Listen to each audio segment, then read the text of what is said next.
Good evening, everybody. It's that time again, and thank you all for lending us your time. I pray that you all have had a productive day today. And as you're coming in, we appreciate you all for sharing this session tonight and also greeting one another as you're coming in. It's going to be another great lesson tonight. It's going to be something that I believe is going to be very helpful and very beneficial as we sojourn through this thing that we call life.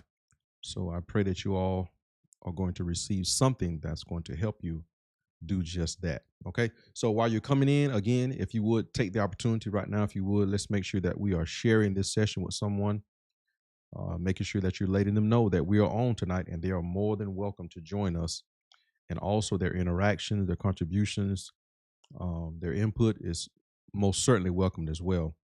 It's going to make it that much more enjoyable as we prepare to get into our lesson for this evening. If you've already noticed, we're going to be continuing our discussion from this past Sunday sermon, from wandering to possessing. What does that look like? Some of the challenges, some of the expectations that we have to consider, some adjustments, again, that we must make in our lives. Understanding that the comment that we made on this past Sunday was this: deliverance was all about God, but maturing or growing up, if you will, is all about us. And I think that's a good segue into tonight's discussion as we talk about instructions.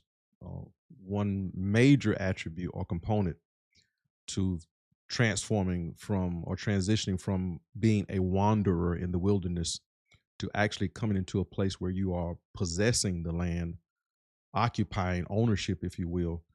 You're going to have to know how to change tactics, become more tactical, I would say, uh, be more strategic. And that's going to require us knowing how to follow instructions. We'll get into that in just a moment. Great to have you all on with us tonight. I'm telling you, you're going to want to share this tonight. I believe it's going to really help someone. So let's make sure that we're doing that as you're coming in. Let's make sure that we are sharing this session with someone as you are settling in and uh, listen to this session tonight. Um, we are streaming live right here on our Facebook page, and we're also live right here on our YouTube channel, whichever you prefer. If you have not subscribed to our YouTube channel, we do encourage you to do so if you haven't already subscribed. We're going to do our best to get to at least 1,000 subscribers, but we're going to start with 500. So if you have not subscribed to our YouTube channel, even if you prefer Facebook, make sure that you take the opportunity to go over to YouTube, to our YouTube channel, and become a subscriber. We want to go ahead and do this because there will be some content, some sessions, some gatherings that we will only have available on our YouTube channel. This sort of came to us from this past Sunday. For some reason, uh, beyond our control, whatever the reason was, we were not able to stream to our Facebook page, but we were able to stream to our YouTube channel. So, just for future consideration, if you have not already subscribed to our YouTube channel, just in case something like that happens again, or we may have a specific gathering that's going to only be for YouTube. Make sure that you're already a subscriber. Make sure that you are already subscribed to our YouTube channel. So that's something you can do now, if you can, while we're getting settled in, or if you can do that later. I'll remind you again, hopefully, if I think about it, to make sure that you subscribe to our YouTube channel. Okay. So, whichever platform you prefer tonight, welcome and thank you for joining us. All right. So, we're just about ready to get started. Again, we're going to be further discussing going from wandering in the wilderness, going to possessing the land, the area where God has ordained and promised for the Israelites and for that, you and I, for that matter, to be. So now remember, there are some requirements, some expectations that go along with transitioning from one area to the other. There are certain requirements that go along with blessings, promotions, elevation, whatever you want to call it, whatever descriptive word that you want to use. There are requirements. The scriptures say, to whom much is given, much is required. Oftentimes, we want the blessings without the requirements. I'm going to say that again. This is going to tie hand in hand with what we're going to be talking about tonight. Oftentimes, we desire the blessings more so than we are embracing the requirements. To whom much is given, much is required. Okay, so the more God entrusts us with, the more relationships, careers, uh, spiritual gifts, the list goes on and on. Children, friendships. So to whom much is given, the more that's on your plate, uh, the, the more requirements that you're going to have, the more expectations that are required of you. So that's sort of where we're going to be tonight. I don't know exactly if this will take us into Sunday, but nonetheless, I want to make sure that we do tonight's discussing justice. I want to make sure that we get as much out of it as we can. So again, if you have not reached out to someone by way of sharing this session or tagging them for that matter, let's go ahead and make sure that we do that. And we also understand that we have the luxury of replay. So some may choose to watch this at a later time because of their work schedule or whatever may be on their plate for that moment for tonight. But nonetheless, whichever platform you prefer, whatever time that's more convenient for you, I just believe that you're going to be blessed by what we're going to be talking about on this evening. I want to make mention of just a couple of things. I know some people may jump on a little bit later, midway, but I'll try my best to mention this again at the end, Lord willing, and He permits. I want to make mention first and foremost. I want to thank you all that contributed towards the senior adult fish fry that we had on yesterday at 12 noon in the social hall. Those that were available, those that had the time to contribute, we appreciate you so very much for doing that. We sort of lost count as to how many senior adults were served. I think as best we could, my wife came up with a number of around 50 to 53, somewhere along those lines. We did not expect that type of turnout, but is what I call one of those good problems. If I need to have a problem, I would take that type of problem any day, which lets us know from what she and I discussed on yesterday evening, this is something that we're going to do more frequently, maybe once a quarter for that matter. So, and we'll be well prepared to even serve even more senior adults during that occasion. So thank you all for your contributions. We appreciate you all for lending us your time and your services. And I thank all of our senior adults for coming out. You deserved it. It was an opportunity for us to express our consideration and love and care for you all as well. So we're doing our best to make sure that we are going to make that a regular routine as far as the ministry is concerned, maybe once a quarter, making that happen. So keep your ear to the ground concerning that as well. I want to remind you all as well of communion and oil consecration is coming up on this coming Sunday. So this coming Sunday will be Communion Sunday. And also we're asking everyone that can and will, if you haven't already done so, make sure that you bring your oil to be consecrated on that day as well. We are people of faith. We are not superstitious, anything of that nature, but we are simply people of the word. We are people of faith. And so we believe in what God has promised, what He has put in place. And a lot of these things that we do, especially coming on this coming Sunday, they are simply acts and expressions of our faith. So we're not going to be doing baptism, but we will have communion going into our oil consecration.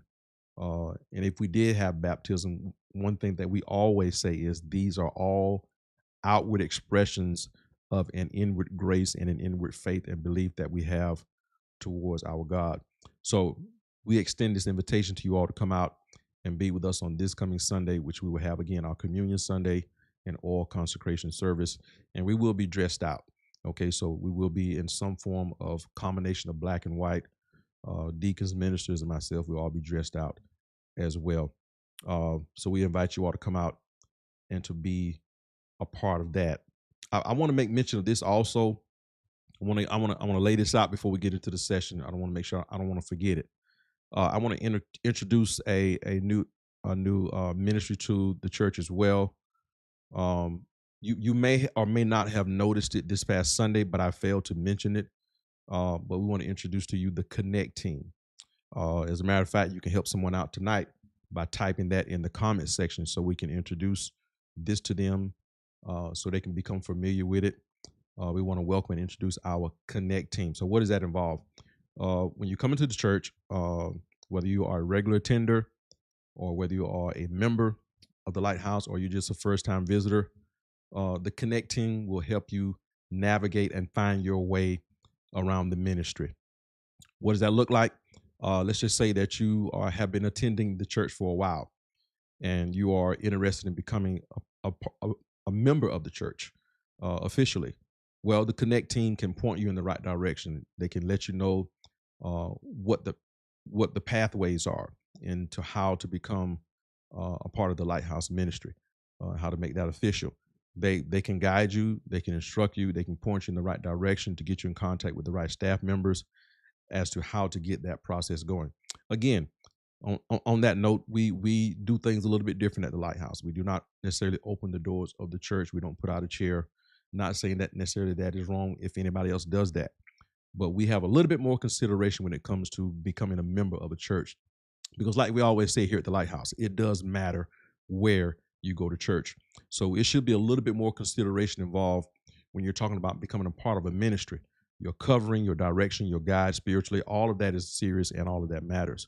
So that they will let you know exactly what the steps are, what the processes are, how to make that happen, and exactly what you need to do to become a member of the Lighthouse Church of God. So with that being said, again, they're going to have all types of information. I don't want to go into the next point, but they're going to have all types of information about the church. We mentioned membership, different auxiliaries, the men's fellowship, the women's fellowship, our youth department, the boys club, the girls clubs, the dance ministry, the choir, ushering, parking lot ministry, you name it, media ministry. If there's any aspect of the ministry that you are considering becoming a part of and serving in, they will be able to let you know exactly what you need to do to make that happen. In anything from giving to the church, what are the giving platforms, information concerning the building project, this will be your information center. The Connect team, how do I connect to this ministry? And the slogan for the Connect team is every connection matters. So that's going to be their tagline or their slogan for the Connect team. Every connection matters. How do we derive that at that? Well, however and whatever way that you are considering to connect with this ministry, we want you to know that every connection matters.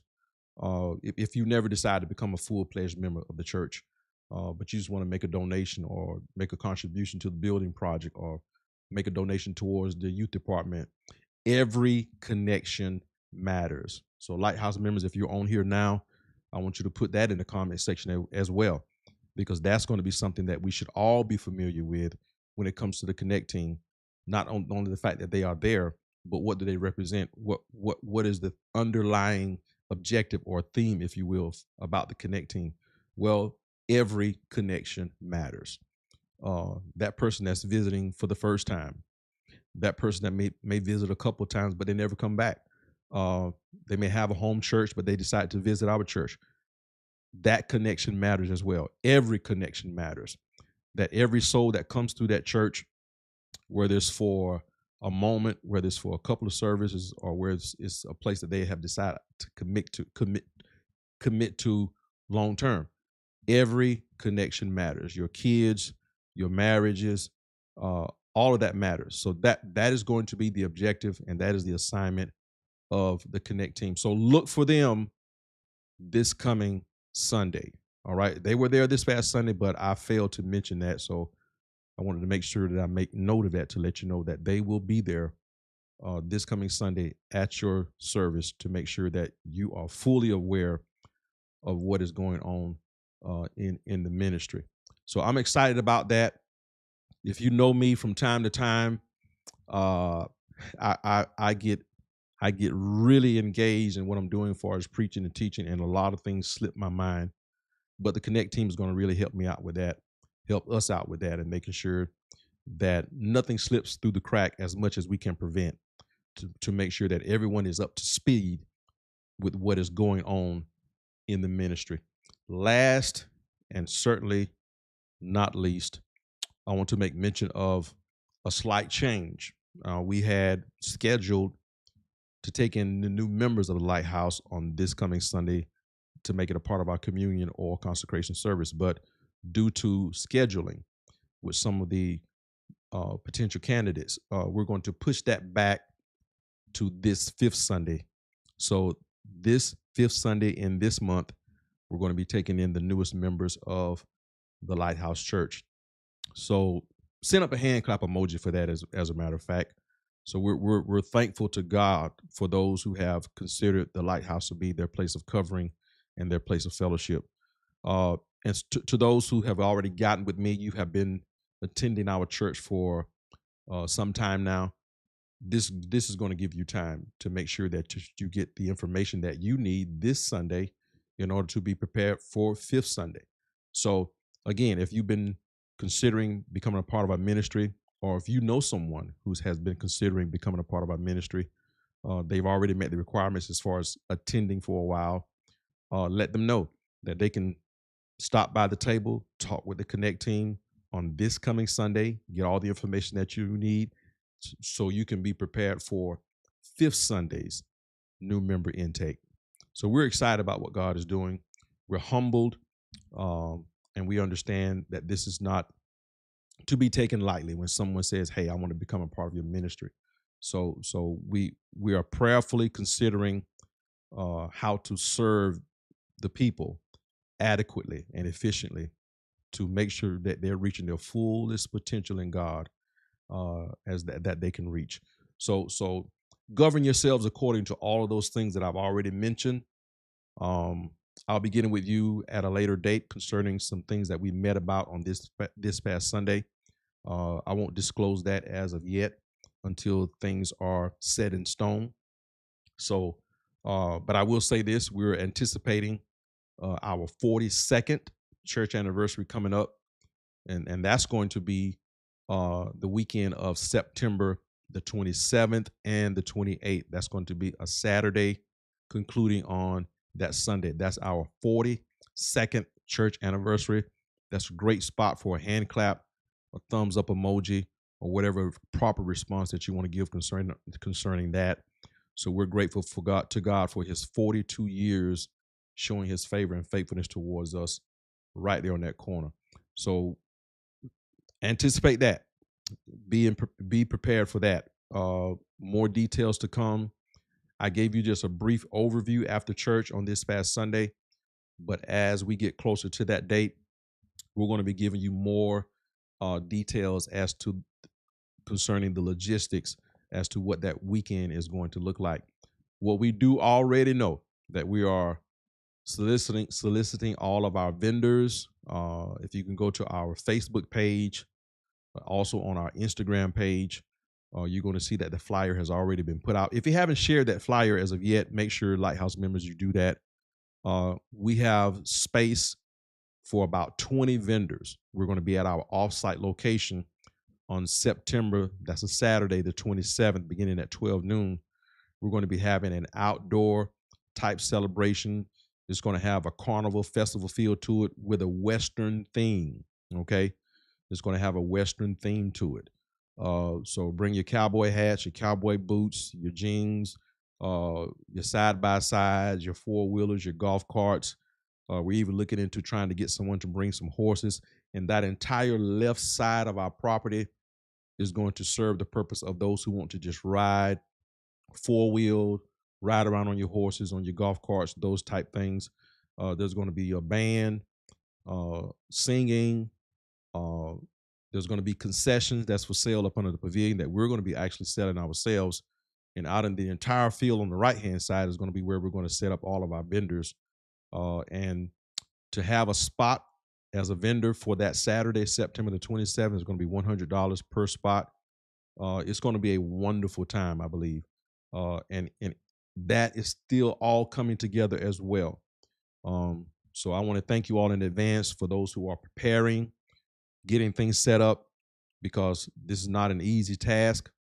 It's going to look something very similar to the carnivals that we've had in the past. We understand that season and that chapter of the ministry looks like it's closed, considering what we have planned for the property moving forward. But this is going to be a wonderful time, and we're looking for everyone to come out and to celebrate, to have a great time. There's going to be some line dancing going on, good food, good fellowship, good music.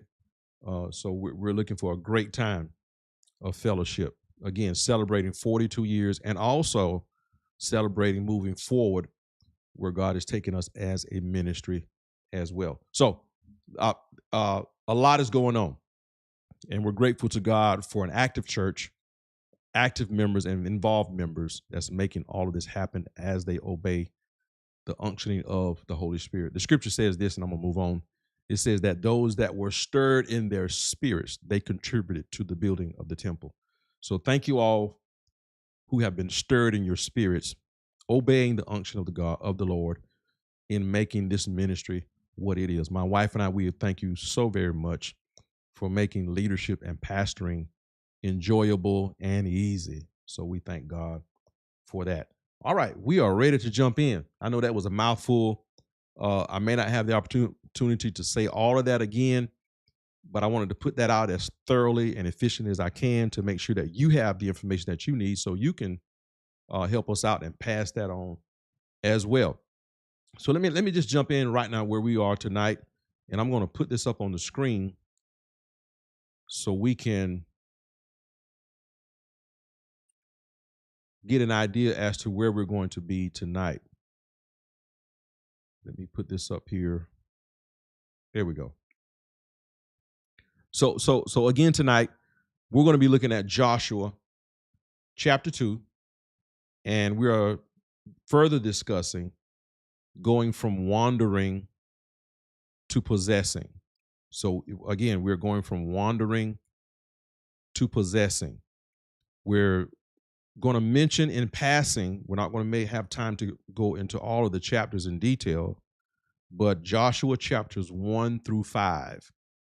So you go ahead and put that in the comment section real quick. Joshua chapters 1 through 5, going from wandering to possessing, and what that looks like, and what are the requirements for you and I when we're talking about going from wandering to possessing. Let's take a look at Joshua chapter 2. Joshua chapter 2.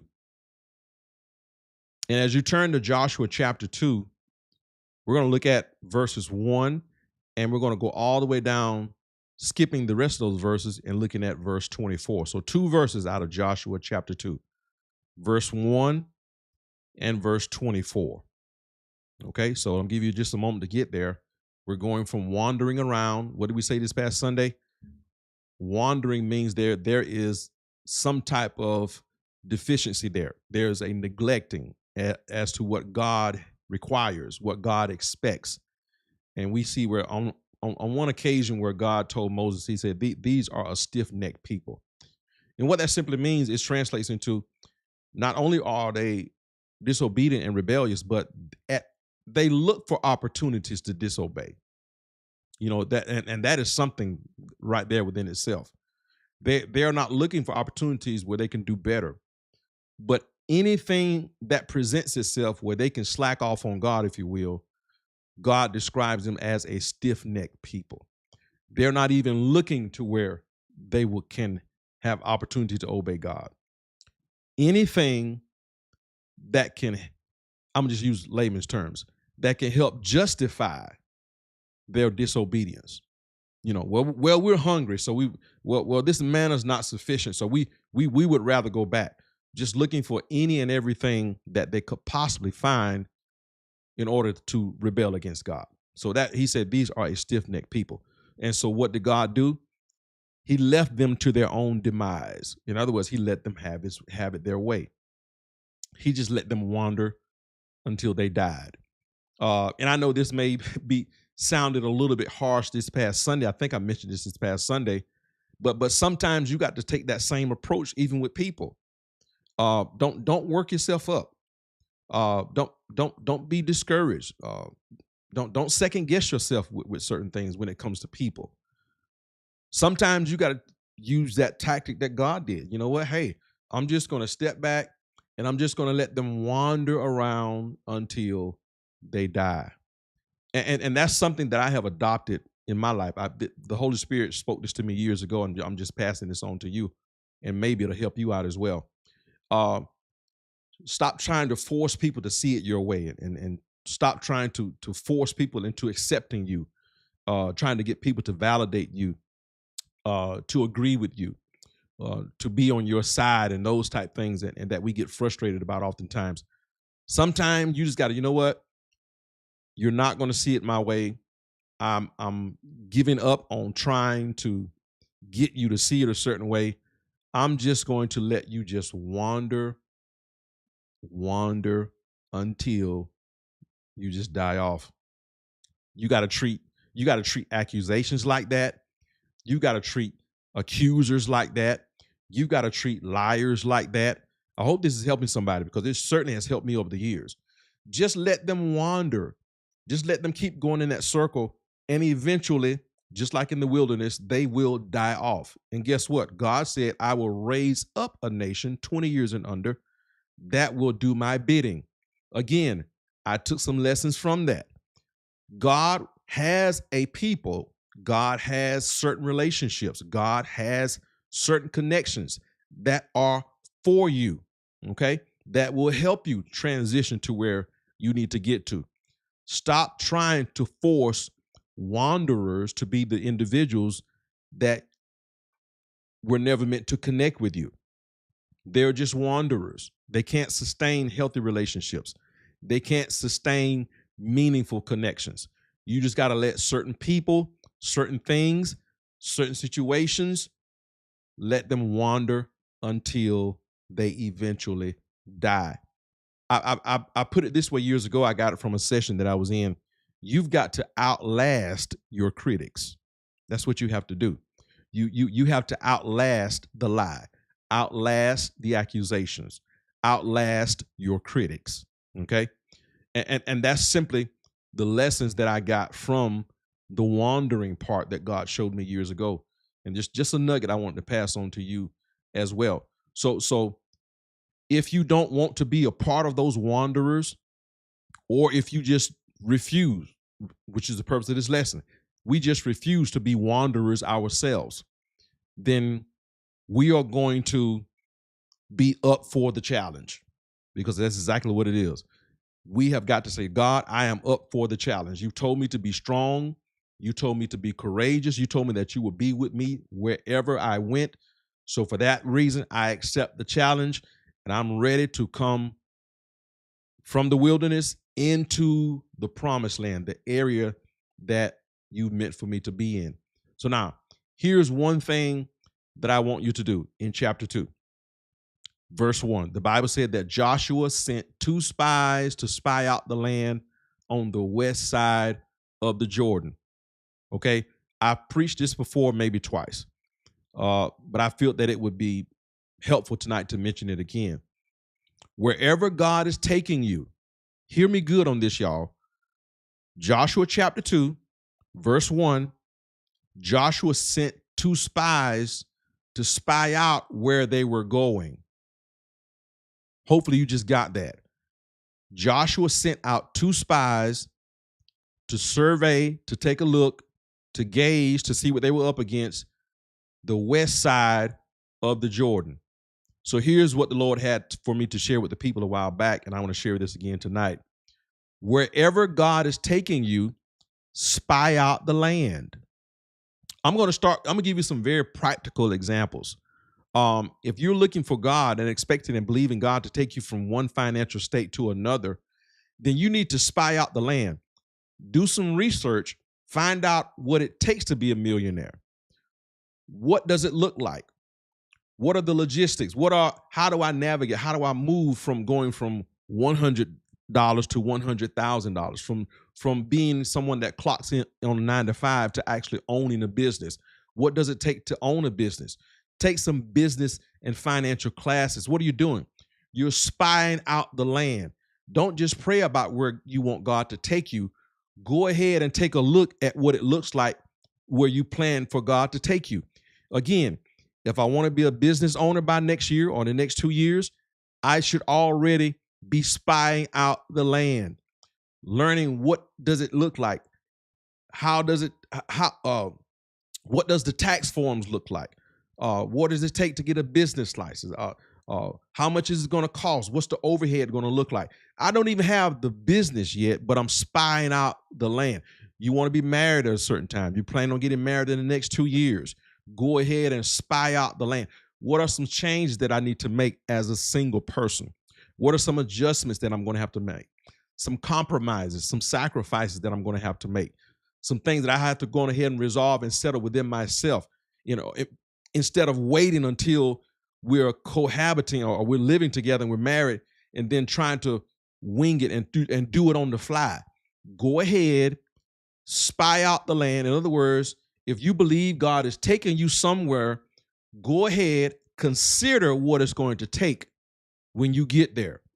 Research it, pray about it, network, get around people who are already in that space, ask questions, do your homework, do your due diligence, find out what is the land like over there before you go over there and just try to wing it. I hope y'all are getting this. If you're planning on starting a new ministry, you're becoming a pastor, you want to root out a church, spy out the land. Don't just say, well, God called me and then just jump out there. I'm just doing it by faith. No, go spy out the land. What's the cost? What's the expenses? What's the layout of the area that God has called me to? Listen, I'm going to preach on this one right here. Here's a good example on that. The Bible said that Jesus walked the shores of Galilee when he was calling his first disciples. And he said, follow me and I'll make you fishers of men. If you do your study on that, you'll find out that this was not the first time that Jesus walked the shores of Galilee. This was not the first time that he walked that area. He was familiar with the area. And guess what? They were familiar with him. So by the time he reached the area of the beginning of his ministry at 30 years of age, they were familiar with him. He was familiar with them to some degree. And when he said, follow me and I'll make you fishers of men, those brothers, those boys, they dropped their nets and followed him. And this was not the first time that they saw him. Watch me and see where I'm going. Oftentimes we want people to follow us and we haven't even walked the areas that they live in. They're not familiar with us. They don't know us. If God is calling me to the city of Broxton, and I say, well, God has called me to plant a church in Broxton. Have you spied out Broxton? Have you spied out the land? Have you talked with the mayor? Have you talked with the city councilman? Have you visited the elementary schools? Have you gone to the high school? I know Broxton doesn't have a high school, but have you gone to those areas where people frequent? And don't just go jump into the city of Broxton or the city of Ambrose or the city of Nichols or the city of Douglas for that matter. And you expect that people just to come and flock to your church just because you preach and sing good. This is good talking right here. This is good talking right here. But I should be familiar with the people, familiar with the area, so that when it comes time to say, hey, follow me and I'll make you. Hey, come over here. God has something. I'm familiar with you more than just you got a sign outside that say, hey, God is doing things down here at the lighthouse. Have they seen you walk the shores of Galilee before you extend that invitation to follow you? Is this making sense? I'm telling you, these are things that we need to consider. Spy out the land. Spy out the land. What is it that God is calling you to? Well, you should go ahead. You should already be spying it out. You shouldn't just be praying about it. But once you prayed about it, you should have a time where you are spying out that area, taking a look at that area, researching that area. What is it going to take? What does it require? What's the financial part? What are the sacrifices that my wife and I are going to have to make when it comes to being married or having a ministry or starting a church or starting this auxiliary or starting this part of the ministry? Spy out the land. I'll give you one last example before I move on. I might even not have time to cover all of these tonight. Even when we start auxiliaries and ministries in the church, the Connect team for that matter, you sit down and you hash out certain things. You discuss certain things. If this is something that God has called you to do, I'm going to challenge you on whatever it is that God has called you to do to make sure that you're convicted about it. Make sure that you have covered all bases as best as you can, because we don't just move off to the fact that God showed me something. That is irresponsible and premature at best, to move off of just the fact that God just told me. Okay, God told me that I could possess the land. Y'all see where I'm going? God told me that the land belongs to me. God told me that that is the area that he has for me, children of Israel, you and I. But look at what Joshua did. Even though God had already promised him that area, he still sent out 2 spies to check it out. Because if you're going to go from wandering to possessing the land, you've got to do your homework. You've got to do your research. It's not, listen, I'm not downgrading or disregarding prayer when I say things like this. I am a man of prayer, believe me, but I'm also a man of strategy, and I'm very strategic. I'm very considerate when it comes to how I move and what direction that I move in. I'm going to show you in just a moment if I can get there. So when God calls you to a certain place, have you spied out the land? Don't just come tell me that God called you to do this or God told you to do that. So again, I was talking about the connecting. So we get together and we talk about things. Yeah, you prayed about it, God showed you, but now let's spy it out and see what it looks like. Let's spy it out and see what it's going to take. See if there's any unforeseen challenges that we may have missed. How many of you are tracking with me tonight? You get this. If you get this, let me see some responses real quick so I can move on. Spy out the land. You want to get married? Spy it out. See what that looks like. What is it going to take? That business, spy it out. Closer walk with God, spy it out. What is it going to take? More commitment, sacrifices, all those type of things. Wherever it is and whatever that may be, you're going to have to know how, when, and what that looks like to send out spies in that area. Hey, let's take a look. I know God promised it, but let's take a look and see what it looks like over there. Let's take a look and see what it looks like. And then when the spies came back, verse 24, moving right along, because we could spend all night on that part. Verse 24 says, the spies came back and said, the Lord has given us the whole land, they said, for all the people in the land are terrified of us. Y'all see that? So not only did they spy out the land, in particular Jericho, we know how that turned out. Not only did they spy out the land, the layout of the land, but they also gauged the temperament of the people. The people were already anticipating defeat. So not only were they spying out the land geographically and strategically, military-wise, but they also got a temperature on the heartbeat of the people. They were primed and ready for the taking. Again, using Jesus's example and how he walked the shores of Jericho, how he called out his disciples, there was already a type of readiness that the people had before Jesus got there to that moment, because he frequented those areas.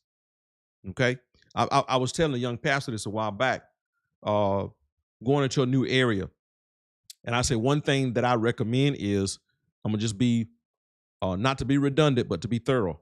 I told him, I said one thing I recommend that you do is get to know the city. Okay, again. And I don't know why the Lord has me on this, but I'm gonna say this one last time about ministry in particular. Don't expect people to flock to your ministry just because you post a flyer on social media, just because you tell them, hey, the Lord is doing something on this corner. Hey, it's good preaching, good singing down here. And that may be the case, but don't expect the ministry to thrive, especially when you're rooted out of ministry. Don't expect it to take off just like that just because you do those things and those things only. You've got to get involved. You've got to get involved. I won't get into the different things that I'm involved in, but you get the gist of what I'm saying. From the school system uh, to the schools that are in your area around your churches, those type things. And I have found out, and trust me, I have not, nobody has cracked the code, but I'm just telling you, do your due diligence. Make sure that you are walking the shores of Galilee before you extend these divine invitations for people to, hey, come be a part. Hey, come over here. Hey, come. No. Have you walked among us first and foremost? And this is why, I'm being very careful when I say this, because I know how some people take this when I say stuff like this. Our ministry, we are not huge fans of just taking this church service outside, because that's not radical, that's not being innovative, that's not really doing anything new that the world has not already seen. Taking the choir and have them sing outside, take my microphone out the church and put it outside, taking the keyboard and the drums out the building and putting it outside. You're not doing anything different. You're not. Listen, in our opinion, let me be careful with that. And I know people are very sensitive when it comes to that, and I understand that. But you got to understand that is not the type of radicalness that I believe God is calling us to. Doing something that the world has not seen. They've seen us sing, clap, preach, and play the keyboard and hit the tambourines and the drums. They've seen that. So bringing that outside is not really anything different than what they've seen. You've got to spy out the land and see what's needed in these communities. And I'm giving you some golden nuggets here. I'm giving you some golden nuggets. I go down there and I'm gonna just say some things that ministries are already doing. Go down there and feed the Trojans. Go down there and have devotion with them boys and feed those boys, praise with those boys. Let the coaches see you. Let the football players see you. Those type things. You may never preach a sermon, but go down there and give them a hamburger, give them some French fries. Go to the elementary school. Go to the mayor's youth council. I could go on and on and on. And again, I'm not saying that we have cracked the code, and I'm not saying that the lighthouse is all that. That's not what I'm saying. But what I am telling you is these are things that the Lord has shown us when it comes to spying out the land. What is it that Douglas really needs? What is it that Coffee County really needs? You got to spy out the land to figure that out. You got to go out and talk to some people. Again, that's what I was telling that young minister. You got to get out there and be seen. You got to get involved, and you got to rub shoulders, and you got to network with the people in that community. This is why I encourage our church. We don't do a whole lot of Friday night services, especially during football season. Parents go watch your children play ball. Go travel out of town with these kids, and you got to spy out the land and see what's needed. They've seen church, and listen, I'm not knocking church. I'm a pastor. I love church. I preach. I teach. I do all these things in church, but I understand that we limit ourselves. We limit our reach when we don't spy out the land and say, "Hey, y'all, let's have a staff meeting and let's figure out what does this area really need. What's going to really impact this area." You got to spy out the land to find that out. And doing things that we did 50 years ago is not us doing our due diligence when it comes to spying out the land. What does this generation need? What does this area need? This is not Dallas. This is not Miami. And this is certainly not Atlanta. Spy out the land, talk to different people, find out what are the needs. And this is why you're going to find out. Again, we haven't cracked the code and we have not arrived. I just feel like as ministers and ministries, we should help one another. So this is why you're going to see from time to time different ministries and different auxiliaries that are going to be implemented and are going to be started at our church, because we're finding out, okay, this is what's needed. They don't need a praise team. They don't need another. They don't need another street service. They can get that on any given Sunday. What they need is somebody to go to this area. Somebody need to go spend time with them, So Lighthouse members and beyond, you're going to see even more extensions of the ministry than you've seen in previous times. Why? Because my wife and I, in different ones, we are finding out that as we spy out the land, okay, here's what the people want, and I should say, here's what the people really need. So let's gear our efforts towards that. Is this making sense? Is this making sense to somebody? So those two spies, they went out, they took a look, they surveyed the land. They got a pulse on the communities, if you will, the city, the people, how they felt. And he says, the city is for ours to take because the people are terrified of us. How did they find that out? They went out where the people were to get a gauge as to what they were up against. And that's what it's going to take, saints, for you and I to be effective in these last days. We've got to pray and we've got to spy out the land. Okay? I'm gonna just let this be the last thing because I'm running out of time. I know I'm gonna spend this much time on this. A lot of things that we are in need of and a lot of things that we're lacking has nothing to do with our marketing and our media presence. I didn't say it was not, listen to me, but a lot of things that we're needing and that we're lacking is not directly involved or connected with our marketing and our media presence. It's our actual presence amongst the people. I could do a whole lesson on this, obviously. And one thing that really made Jesus effective among many was the fact that he could be seen and he could be touched. I'm gonna pause on that one because this is something that I've been telling our church, our staff, different ones I've talked to over the years. One thing that really made Jesus's ministry impactful and really effective was the fact that he could be seen and he could be touched. That has nothing. Listen, when I mention one thing, that's not mean I'm putting another down. I'm saying in addition to. I got to put that disclaimer out there because sometimes people think you're putting them down or putting this down or saying that's not needed. Everything I'm mentioning, we do those things also in addition to. Be careful that it's not the only thing that you're relying on. Marketing, media, reels, clips. We do all of those things, but I'm very careful to let the Lighthouse know these are not the only things that we should be doing. Jesus could be seen and he could be touched. He could be seen and he could be touched. Are you being seen? Are you being touched? Are you moving about amongst the people? Are you at the football games? Are you at the Board of Education meetings? Are you at? And listen, I'm first partaking what I'm saying. Okay, I don't want to sound like because some people take things the wrong way, so I'm not going to mention things that I'm on and what I do. I don't want anybody to be distracted, but just understand this: I'm first partaker. I want to be seen. I want to be touched. Okay, so if people can see me amongst them, if they can see you amongst them, then when you preach, they are more prone to see themselves in what you preach. Okay, can they see themselves in what you preach, and can they see you amongst themselves? Y'all see what I'm saying?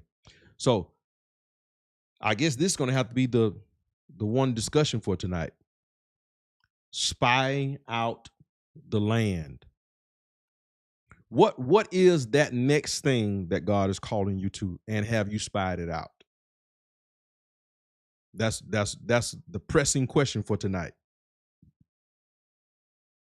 What is that place? Where is that place? And what is that thing that God is calling you to? And have you done your homework? Have you researched? Have you spied it out? We've got a huge undertaking coming on for our church. And listen, you know, people say, well, why is it taking so long? And da da da. They sometimes people want you to be on their timelines because they say they should have done this by now, this, that. But here's what I make sure that I do as a leader.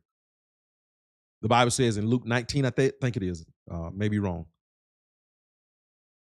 Anyone desiring to build a tower must first sit down and consider the cost that it takes to build. He's talking about being a disciple. I understand context, but it's also a teaching moment for other things. Jesus talked about being his disciples and sitting down and seeing what the cost is to follow him and be his disciple. But another lesson from that, okay, when it comes to ministry, the example I'm giving, before you launch that or take on that or initiate that, have you sat down and have you counted the cost as to what is it going to take to make that happen? Because watch this, lest you start and can't finish. That's what the text says. Now again, it's talking about discipleship and following Christ. But notice how that can be a lesson also in ministry, in relationships, and beyond. Have you first sat down and have you considered exactly what is it going to take to make this relationship sustainable? What is it going to take to make this business sustainable? What is it going to take, following Christ, context, the actual context of the scriptures, to be a follower and disciple of Christ? Ministry, what is it going to take to not only start that aspect of the ministry, but to make it sustainable? What is it going to take? Do we have enough? Have we counted up the cost as to what exactly it's going to take to make that happen? Lest you start and then cannot finish. You see that? So that's what we're talking about tonight, and that's sort of the gist of where we are. Didn't even get to the other 3 points, but I believe that this is exactly where God wanted us to be tonight when we're talking about Joshua chapter 2, verse number 1, and then verse number 24. Spy out the land. Get a layout of the land where God is calling you to. See if it's something that's doable. You know, we already know God said that you could do it, but what's what is it going to take?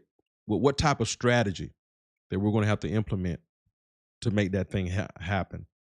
God has promised you the land, but now you and I have to spy it out and to see exactly what it entails and what that's going to look like. All right, so I'm not going to have time, obviously, to get into some other things. I don't know if I may or may not do this next Wednesday. Some of this may bleed over into Sunday. I'm not sure at this moment, but we'll see exactly what that looks like as we get closer to this Sunday. Bottom line, some other scriptures are talking about how Joshua told the leaders to go through the camp and give the people these instructions. So, you know, oftentimes, and I made this post a while back, oftentimes we're praying for miracles, but we just simply need to follow instructions. Matter of fact, somebody put that in the comment section real quick. Oftentimes we're praying to God for a miracle when we simply need to just follow instructions. And to further build on that in my closing, miracles are much more desirable to us because it requires less involvement from our part. So we would rather have a miracle than for God to give us instructions to follow. We would rather have sometimes the miracle that comes in the mail, the check for $1 million. I see people say, I prayed, I wake up and I got $1 million in the mail. Well, what if God just gives you instructions on how to make $1 million? Starting with budgeting and cutting back and having a business plan. Building and constructing an infrastructure to have sustainable income when you get to that level. Y'all see what I'm saying? But a miracle sounds a whole lot better. It's a whole lot easier just to pray for a miracle rather than ask God, just give me instructions on how to make it happen. Boy, we could get into that tonight because that's right in line with the promised land. There were no houses there, but there were trees to be cut down to build one. You know, There were no crops being grown, and no fields with rows, but there was plenty of fertile ground to be tilled up and seeds to be planted. None of these things were already there, but he put them in a place where they could make these things happen. So again, this is why oftentimes when it comes to spying out the land, following instructions, being held accountable, oftentimes people don't look at that as God.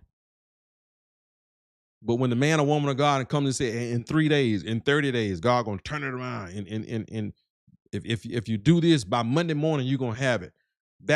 That's more attractive and appealing to people, because again, it doesn't require anything at all from us. Just a praise break, a $50 seed, a $100 seed, those type things. Listen, I've heard somebody say this, and I don't know exactly how they said it, but this is something that we've taught at the Lighthouse, and I think this is a good statement to cause some trouble and conclude with tonight. If you're teaching people to tithe and you're not teaching them to save, you are superstitious. Oh, let me get out of here. May the Lord watch. Between me and D while we absent. If you're teaching people that the way to be financially blessed is by giving a seed and paying your tithes, and you're not teaching anything else, you already know how we teach at the Lighthouse, so I'm not gonna get into that, because anyway, the Bible doesn't teach that's the way to financial blessings anyway. If that's what you're teaching people, and you're not teaching them to invest and to save and to budget and to be a good steward, which is what the Bible actually teaches more than anything, if we're not teaching them that, you're not a people of faith. You are superstitious. And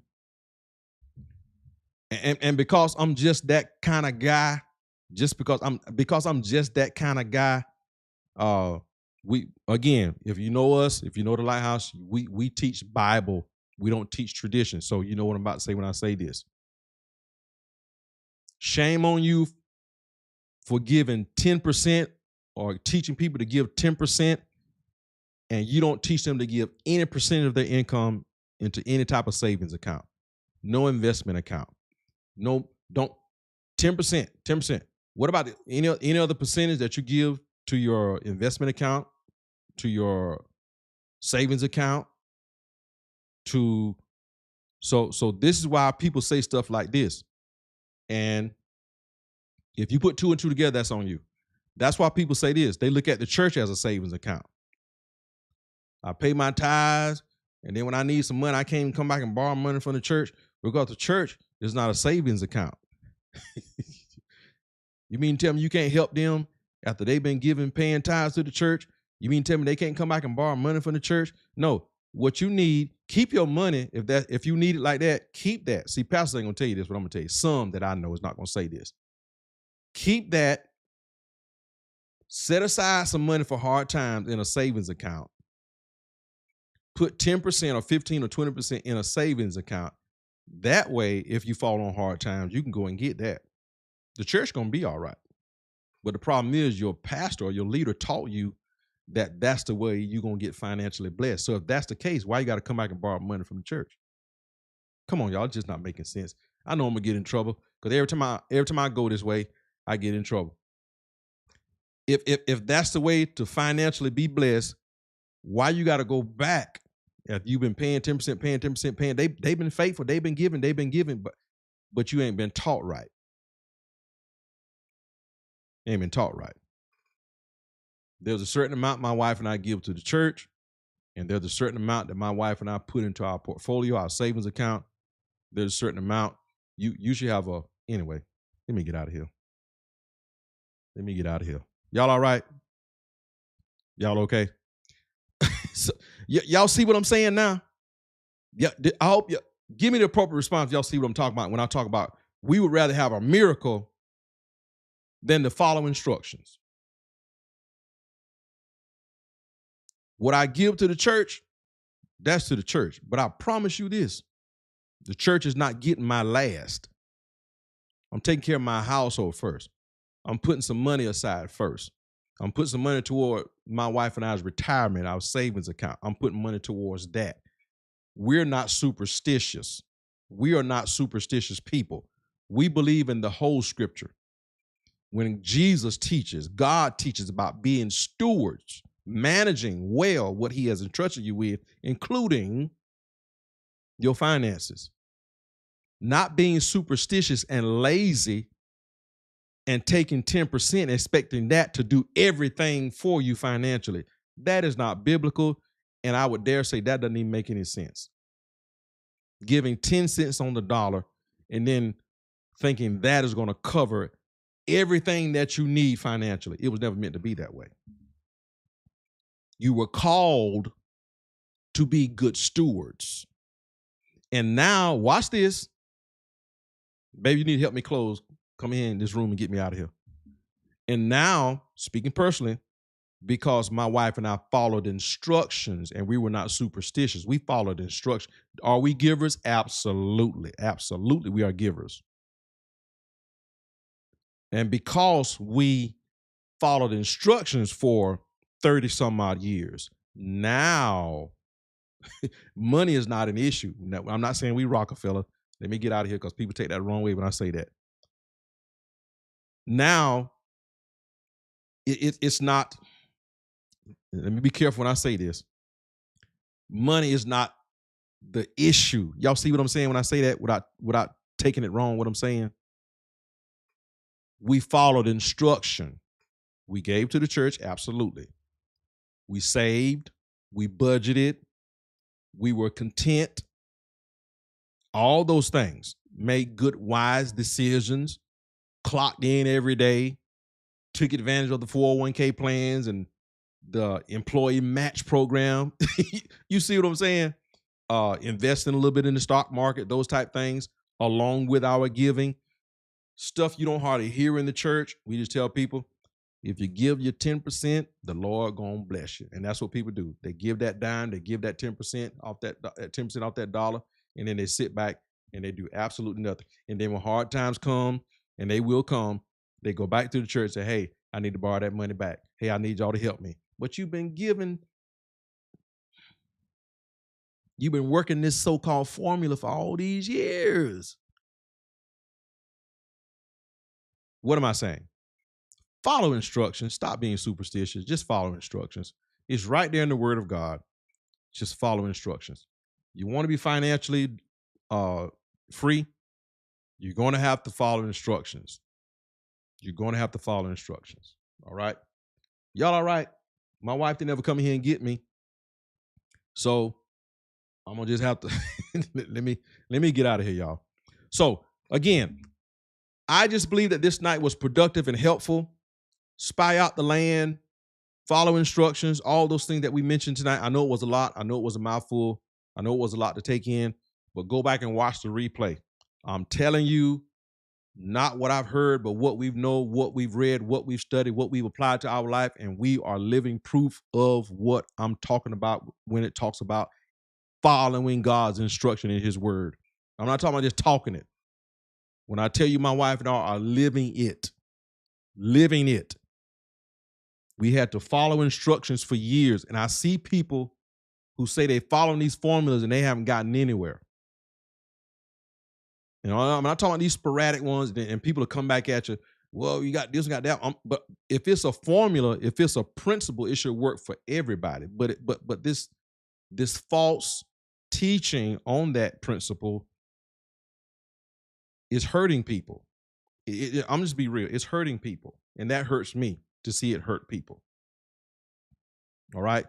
So I'm telling you, if we do it God's way, it works. I'm telling you, if we do it God's way, it's not going to come through the $100 line. It's not going to come through the $50 seed. And then you sit back and you do nothing. Absolutely not. Absolutely not. You got to get some temperance, some self-control. You got to get a plan. You got to make some changes.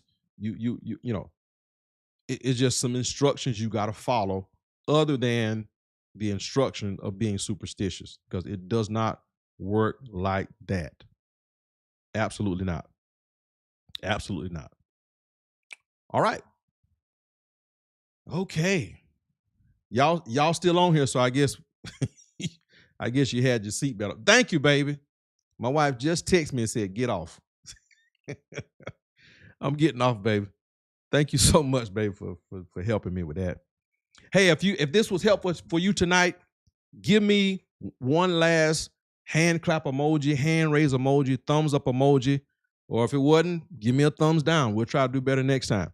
But if this was a blessing to you and for you tonight, if this is something that you're going to pass on to someone else and you're going to further apply to your life, send them up real quick. If you're right here on YouTube, same thing. Hit the like button, hit that thumbs up, whatever that emoji response that you have on YouTube, send that up as well. I want to know if this helped you tonight. So again, I know we covered a lot, went pretty fast with the time that we have, but if you want to go back and review it, rewatch it, those things, hey, tell somebody about it. I am unapologetically and I'm unashamedly biblical. Okay. I am unapologetically biblical. I am unapologetically biblical. All right. And when I tell you the word works, it works when you apply it the proper way. It absolutely works. Hey guys, govern yourselves accordingly to what all you've heard tonight. If you can be with us on this coming Sunday for our communion and oil consecration service, we invite you to do so. Potential new members, we look forward to taking you in on this 5th Sunday. We're looking for the Lord to do wonderful things. Whatever the gathering is, we're looking for the Lord to do great things. Whether it's at our church, any church in this area for that matter and beyond, we're looking for a wonderful time in the Lord. If you don't have a home church, y'all get somewhere and get some covering, get some teaching, get some guidance and instruction for your life. Time is short. Life is short. We don't have that much time left. So make sure that you are stewarding over what God is giving you as best that you can. All right. Again, thank you all for joining us. And as always, may God continue to strengthen your hands for the work that lies ahead. Grace and peace, everybody. You all have a wonderful evening. And thank you for tuning in.